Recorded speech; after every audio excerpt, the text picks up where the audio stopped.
Қайырлы күн достар, бүгін біз ерекше керемет болып шығатын тары талқаннан сметанник жасайтын боламыз. Өте керемет болып шығады. Менімен бірге жасап көріңіздер. Ең бірінші тарымызды алып, жуып, оның үстіне ыстық сүтті құйып, бетін жауып қоямыз.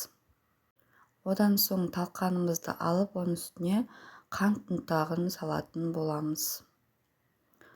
2 қасық қант ұнтағын салып, егер сіздер тәттіні жақсы көрсеңіздер, одан көбірек қоссаңыздар болады.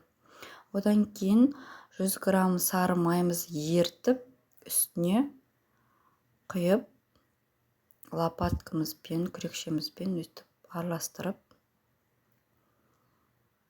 біркелкі масса болғанша араластырып алатын боламыз.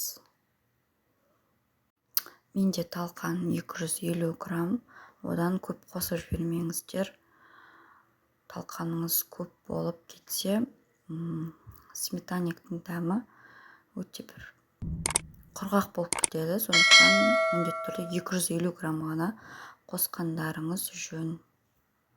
Мінекей біздің талқанымыз біркелкі болды. Ендігі формамызды алып, менде 24 сантиметрлік форма.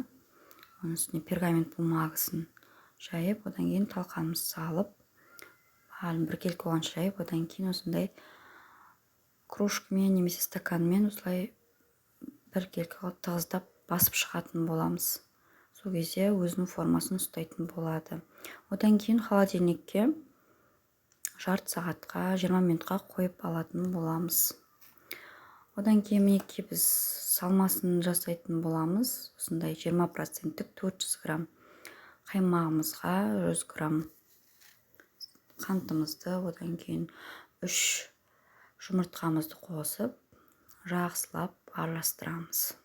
Жақсылап араластырып аламыз.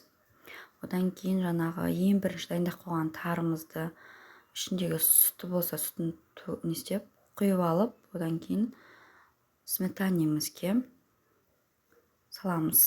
Формамызда талқанымызға алып, оның үстіне құйып, 100 градуста 1 сағатта пісіріп алатын боламыз. Мінекей біздікі сметаннигіміз талқаннан дайын болды. Дәмі деген енді ерекше, өте керемет. Жасап көріңіздер. Сіздерге ұнайтынына сенімдімін. Сіздерге ұнаса лайк басып, комментарий жазып, тіркеліп кетіңіздер. Сіздермен болған Гүлсамал. Енді келесі видеода қандай рецепт күтесіздер, комментарийға жазып кетіңіздер.